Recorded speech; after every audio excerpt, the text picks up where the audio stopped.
উৎসবে ত্রিপুরা হাইকোর্টের উদ্বোধন। হাইকোর্ট অফ ত্রিপুরা এই নামে আত্মপ্রকাশ ঘটল ত্রিপুরার নিজস্ব হাইকোর্টের। আগামী 23 মার্চ থেকে আনুষ্ঠানিক পথ চলা শুরু করবে বহুকাঙ্ক্ষিত ত্রিপুরা হাইকোর্ট।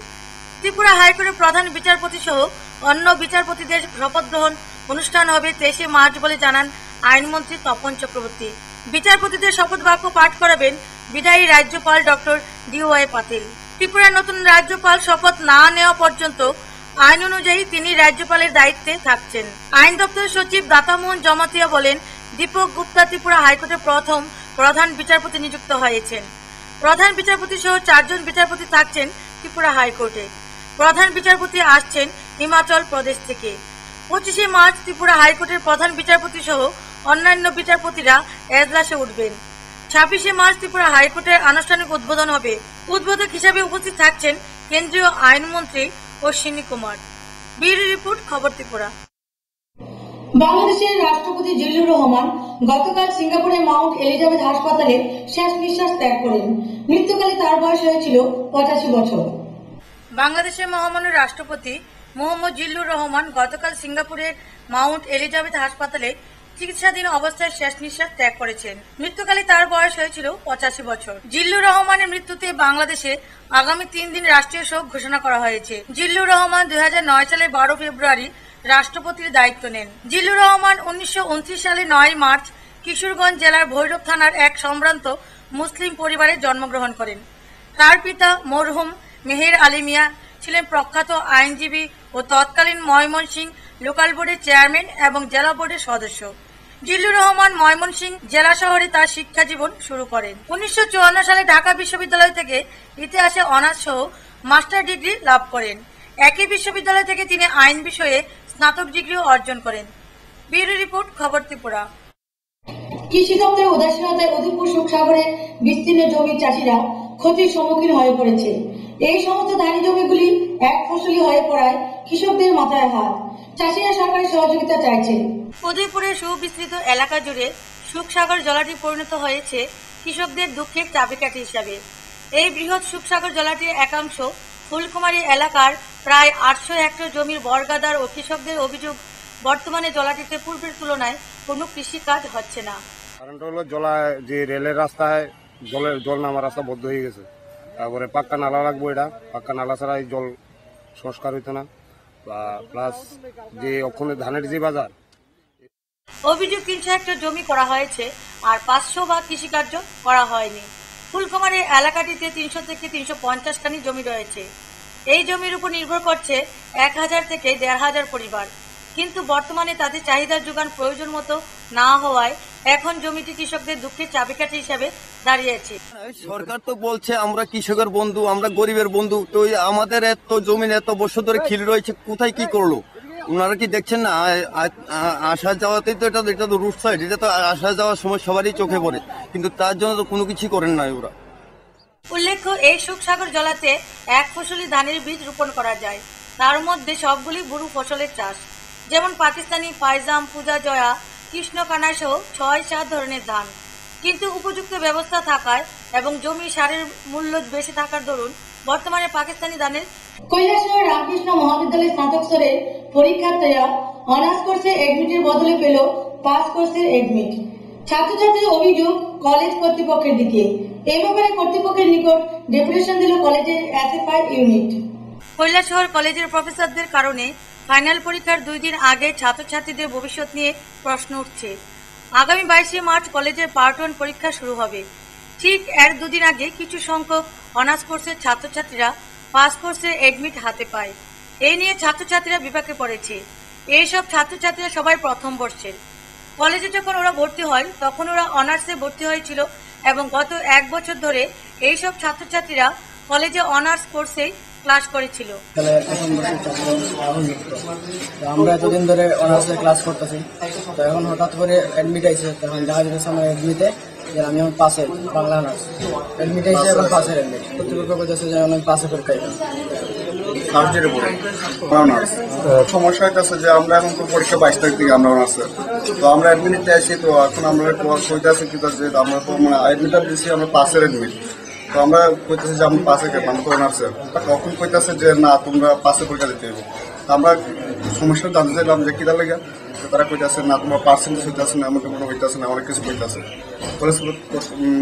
ছাত্ররা এরকম কইতেছে আমরা যে তোমার পাশে পরীক্ষা দিতে। আমরা চাইতেছি যে আমরা অনার্সে পরীক্ষা দিতাম, আমরা এইটাই আমরা চাই, আমরা অনার্সের এডমিট পাইতাম, আমরা অনার্সে পরীক্ষা দিতাম। ফিস্টিস যে অনার্সে করতেছি এবং সারা বছর আমরা অনার্সে ক্লাস করছি। মনটা চেঞ্জ করতে আমরা পারি না, আমরা মন মানসিক হারাইতেছি। এ নিয়ে কলেজের এসএফআই ইউনিটের এবং এসএফআই পরিচালিত ছাত্র সংসদের যৌথ উদ্যোগে ছাত্রনেতা মনসুর আলীর নেতৃত্বে কলেজ অধ্যক্ষ অমৃত কুমার ভট্টাচার্যের নিকট এক ডেপুটেশন প্রদান করে। ডেপুটেশন শেষে ছাত্র সংসদের ভিপি মনসুর আলী বলেন, আমাদের কলেজের এসএফআই ইউনিটের পক্ষ থেকে কলেজের যে এডমিট নিয়ে বিভিন্ন সমস্যা এবং কলেজের প্রায় 17 জন ছাত্রছাত্রীর মতো এডমিট এবং বিভিন্ন সমস্যা নিয়ে যারা জড়িত, তাদের সমস্যাগুলো যাতে অতি সত্ত্বর সমাধান হয় সেদিকে আমরা আমাদের অধ্যক্ষ মহাশয়ের কাছে আমরা এসএফআইয়ের পক্ষ থেকে ডেপুটেশন দিয়েছি এবং স্যার আমাদেরকে বলেছেন যে উনি তদন্ত কমিটি গঠন করেছেন, কোন জায়গায় যে দুর্বলতাগুলো আছে সেই জায়গাটা ওনারা দেখবেন এবং আমাদের এই ডেপুটেশনকে উনি সম্পূর্ণভাবে সমর্থন জানিয়েছেন এবং যুক্তিপূর্ণ প্রয়াস করেছেন যে আমাদের ডেপুটেশন সার্থক হবে এবং উনি আমাদের আশা দিয়েছেন যে ওই কমিটিগুলো দেখবে যে তাদের কোন জায়গায় দুর্বলতা হয়েছে কিনা সেটা ওরা করে বলবে। আমরা জিজ্ঞেস করেছিলাম যে সারা বছর তারা যদি তাদের মার্কটা কম থাকে তাহলে তাদেরকে 3 মাসের ভিতরে কেন জানানো হলো না, কেন এই ভুলটা হলো? তার ওদের তো ছাত্রদের কোনো দুর্বলতা নাই, তারা তো জানে না, কিন্তু আপনারা অনেক বিষয় জানেন, আপনাদের দেখে বোঝানোর বিষয় ওটা আমরা বলেছি। স্যার বলেছেন কমিটি কোন জায়গায় ভুল হচ্ছে উনি স্যার বলবেন। আমাদের প্রতিনিধি কলেজ অধ্যক্ষকে এই ব্যাপারে জিজ্ঞেস করলে অধ্যক্ষ অমৃত কুমার ভট্টাচার্য ক্যামেরার সামনে কিছু বলতে রাজি হননি। কারণ হিসেবে উনি বলেন, দপ্তরের নির্দেশ ছাড়া সাংবাদিকদের কিছুই বলতে পারবো না। তবে তিনি মৌখিকভাবে এইটুকু বলেন যে ছাত্রছাত্রীদের এই ঘটনার পুরোপুরি দোষ ওনার এবং এই ঘটনার জন্য উনি তদন্ত কমিটি করেছেন। তদন্ত কমিটির রিপোর্ট পেলে উনি যা বলার বলবেন। তবে প্রশ্ন উঠছে, যেসব শিক্ষকের জন্য ছাত্রছাত্রীদের এডমিট এমন হওয়ার ভবিষ্যৎ প্রশ্নচিহ্নের সামনে অধ্যক্ষ কি এইসব শিক্ষকদের আড়াল করতে নিজের উপর দোষ চাপালেন? কৈলাসহর থেকে প্রিয়তোষ দাসের রিপোর্ট, খবর ত্রিপুরা। গত 5 বছরে ত্রিপুরা সরকারের বিভিন্ন দপ্তরে চাকরি হয়েছে 38,517 জনের। গতকাল বিধানসভায় এই তথ্য দেন অর্থমন্ত্রী বাদল চৌধুরী। গত 5 বছরে রাজ্যের বিভিন্ন দপ্তরে 38,517 জনকে বিভিন্ন পদে সরকারি চাকরি দেওয়া হয়েছে। নিয়মিত পদে চাকরি দেওয়া হয়েছে 17,863 জনকে। বাকিরা DRW ফিক্সড পে থেকে নিয়মিত হয়েছেন। বিধানসভায় এই তথ্য দিলেন অর্থমন্ত্রী বাদল চৌধুরী। গতকাল বিধানসভায় চলতি অর্থ বছরের 1,664 কোটি 56 লাখ টাকার অতিরিক্ত ব্যয় বরাদ্দের দাবির উপর আলোচনা করতে গিয়ে অর্থমন্ত্রী এই কথা বলেন। অর্থমন্ত্রী বলেন, রাজ্য সরকারের বিভিন্ন দপ্তরে কর্মচারী চাইতে বেশি কাজ হওয়ায় অতিরিক্ত ব্যয় বরাদ্দ পেশ করতে হয়েছে। কর্মচারী দিয়ে সামাজিক ভাতা, 2 টাকা কেজি দরে চাল এসব কর্মসূচি রূপায়ণ করতে অতিরিক্ত টাকার প্রয়োজন হয়েছে। অর্থমন্ত্রী বলেন, রাজ্য সরকার কর না বাড়িয়ে শুধু কর সংগ্রহের উপর জোর দিয়ে 200 থেকে 250 কোটি টাকার অতিরিক্ত রাজস্ব আদায় হয়েছে। বিউরো রিপোর্ট, খবর ত্রিপুরা। আজ বইমেলার 5ম দিনে বইপ্রেমী মানুষের ভিড়ে দেখা দেয় স্টলে স্টলে। মেলার সাথে সাথে চলছে শিশুদের বর্ষা আঁকা প্রতিযোগিতা ও বিভিন্ন সাংস্কৃতিক অনুষ্ঠান। আজ বইমেলার 5ম দিন। এই দিনেও সন্ধ্যে স্টলে স্টলে ছিল বইপ্রেমী মানুষের ভিড়। ছোট থেকে বড় সবাই মগ্ন ছিলেন নতুন বইয়ের খোঁজে। গল্প, ছড়া ও নানাবিধ পাঠ্য বিষয় সংক্রান্ত বই। বইমেলাকে ঘিরে প্রায় প্রতিদিন নতুন নতুন বই প্রকাশিত হচ্ছে। মেলার 4র্থ দিনে বইমেলার মুক্তমঞ্চ হয় জাতীয় গণিত বর্ষ গণিত প্রতিভা রামানুজম শীর্ষক আলোচনা চক্র। আলোচনা করেন কলকাতা বিশ্ববিদ্যালয়ের অধ্যাপক ডক্টর শ্যামল চক্রবর্তী, রাজ্য বিজ্ঞান ও প্রযুক্তি দপ্তরের আধিকারিক মিহিলাল রায় ও বিজ্ঞানকর্মী শৈবাল রায়। অনুষ্ঠানটি সঞ্চালনার দায়িত্বে ছিলেন প্রকাশক দেবানন্দ দাস। সুকান্ত একাডেমিতে ছিল জমাটি সাংস্কৃতিক অনুষ্ঠান। বইমেলার 5ম দিনে ছিল শিশু ও কিশোর দিবস। এই উপলক্ষে আগরতলা পৌর পরিষদের উদ্যোগে হয়েছে বসে আঁকো ও যেমন খুশি তেমন সাজো প্রতিযোগিতা। উপেন্দ্র কিশোর সার্ধ শতবর্ষে শ্রদ্ধা নিবেদন। বিকেলে মুক্তমঞ্চে হয়েছে গল্প, কবিতা প্রতিযোগিতা ও আবৃত্তির অনুষ্ঠান। শিশু শিল্পীরা অনুষ্ঠানগুলোতে অংশ নিয়েছে। সন্ধ্যে সুকান্ত একাডেমিতে হয়েছে বর্ণাঢ্য সাংস্কৃতিক অনুষ্ঠান। কিশোর মহলে শিল্পীরা এতে অংশগ্রহণ করেছে। দেখছি ঘুরে ঘুরে বেশ ভালো, বইয়ের গন্ধ তো একটা সুন্দর, বেশ ভালোই লাগে। ঘুরে ঘুরে দেখছি কি কি বই কেনা যায়। দেখে আজকে সব কিনতে পারবো তা তো না, কিছু কিছু দেখবো। দাম আছে, দামেরও দেখলাম অল্প দামের বইও আছে, বেশি দামের বইও আছে। বেশি দামের বইটি বেশি ভালো বই কিনতে গেলে তো একটু দাম দিতে হবে। অবশ্যই সমস্ত কিছুর দাম বেড়েছে, বইয়ের দাম তো কিছু বাড়বেই, অবশ্যই একটু বেড়েছে নিশ্চয়ই।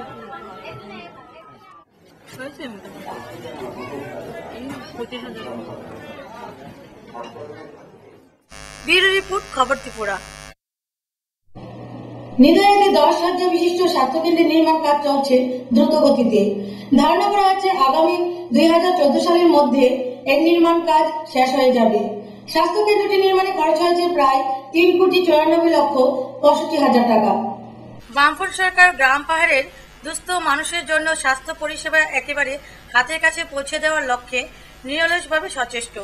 সম্প্রতি নিদয়াতে 10 শয্যা বিশিষ্ট একটি প্রাথমিক স্বাস্থ্যকেন্দ্রের পরিকাঠামো নির্মাণ কাজ দ্রুত এগিয়ে চলছে। ধারণা করা হচ্ছে আগামী 2014 সালের মধ্যে পরিকাঠামো নির্মাণ কাজ সম্পন্ন হয়ে যাবে। স্বাস্থ্যকেন্দ্রটি নির্মাণের দায়িত্বে রয়েছেন আরডি দপ্তর বিশ্রামগঞ্জ। দপ্তরের ইঞ্জিনিয়ার একান্ত সাক্ষাৎকারে জানান, কাজের গুণমান যাতে ভালো হয় এবং সঠিক সময়ে যাতে কাজ সম্পন্ন হয় তার জন্য দপ্তর নিয়মিত সচেষ্ট। আমরা টোটাল আমাদের এখানে এই মেইন বিল্ডিং এর কনস্ট্রাকশন 3.94 ক্রোর। হ্যাঁ, এর মধ্যে এটা আমরা ফান্ড পাইছি 1 কোটি টাকা। অলরেডি 1 কোটি টাকা অলরেডি আমরা শেষ হই। হ্যাঁ, এখন ফান্ড আইলে বাকি কাজও আমরা করবো। আর আমরা ফান্ড যদি ঠিক মতো টাইম টু টাইম আমরা ফান্ডটা পাই, তাইলে আমরা আগামী মানে 14 লাস্ট পার্টে 14 লাখের মধ্যে আমরা এটা শেষ করে দেব। এ থেকে স্থানীয়ভাবে পঞ্চায়েত কর্মকর্তাকে যুক্ত করে একটি কাজ পরিচালনার জন্য 5 জনের একটি উন্নয়ন কমিটি গঠন করা হয়েছে। 10 শয্যা বিশিষ্ট স্বাস্থ্য কেন্দ্রটি নির্মাণে ব্যয় ধরা হয়েছে 3,94,65,00,000 টাকা। স্বাস্থ্য কেন্দ্রটির কাজ পরিচালনা বা পরিষেবা শুরু হলে নিদয়া, ভবানীপুর, রাঙ্গামোড়া ও কালীকৃষ্ণনগর সহ 4টি পঞ্চায়েত এলাকার 3,000 পরিবার উপকৃত হবে। কাজ মোটামুটি ঠিকভাবেই চলছে, ভালোই চলছে। তবে আমরা তো ইঞ্জিনিয়ার না, তবু যেটা বুঝি আমরা যে এখানে কিছু ত্রুটি আছে বলে মনে করি আমার সঙ্গে সঙ্গে আমি ইঞ্জিনিয়ারের সঙ্গে আলোচনা করি এবং ইঞ্জিনিয়ার ওইটা যতটুকু সম্ভব ভালো করার চেষ্টা করে। পুরোপুরি 100% কাজ আসলে সম্ভব নয়। তো আমি মনে করি এখানে 85 থেকে 90% কাজ ভালোই হচ্ছে। প্রতিটা পঞ্চায়েতে একটা করে স্কুল হচ্ছে, একটা সাব সেন্টার হচ্ছে। এটা উন্নয়ন না? ত্রিপুরাতে প্রতি রাস্তাঘাট যেভাবে হচ্ছে এটা কি উন্নয়ন না? ওরা মিথ্যাচার করে মানুষ জনগণ এটা বুঝতে পেরেছে, তাই তাদের প্রত্যাখ্যান করেছে। এটা সবাই মানতে হবে, এবার সবাই মানবে। কাঠালিয়া থেকে নারায়ণ বৈদ্যের রিপোর্ট, খবর ত্রিপুরা। মাত্র 72 ঘন্টার মধ্যে জলের জন্য আন্দোলনে বসলো আমবাসার মহিলারা। তারা জলের দাবিতে আমবাসা কমলপুর রাস্তা অবরোধ করে। পরে এসডিএম এর আশ্বাসে মহিলারা অবরোধ মুক্ত করে। মাত্র 72 ঘন্টার মধ্যে আমবাসাবাসী পানীয় জলের অভাবে আন্দোলনে নামে। গতকাল আমবাসা থানা সংলগ্ন আমবাসা কমলপুর রাস্তা অবরোধ করে পানীয় জলের দাবিতে। আজ আহমেদনগর এলাকার প্রমিলারা পানীয় জল ও স্বাস্থ্যবিধান দপ্তরটি ঘেরাও করেন। পরে এসডিও মহোদয়ের আশ্বাস পেয়ে ঘেরাও কর্মসূচি তুলে নেয় এলাকাবাসীগণ। দিন ধরে আমরা গেছি পর্যন্ত অতদিন মাটির গোয়া আসলো, জল খাইতেছি, এখন মাটির গোয়া নাই। আমরা 14 ঘন্টা পরিবারের মধ্যে আপনার কাছে এক করে দেখতে পারেন, কেউ বাড়িতে একটা মাটির গোয়া বাইরে দেখতে পারেন। এক পরিবারের পর থেকে আমরা জল খাইছি কতদিন, এখন তারা কুয়া শুকাই গেছে, এখন আমরা জল করি দেখলাম। আমরা আহমেদনগর দেবী স্কুলের লোকে প্রায় 3.5 বছর 4 বছর আমরা জলের সমস্যা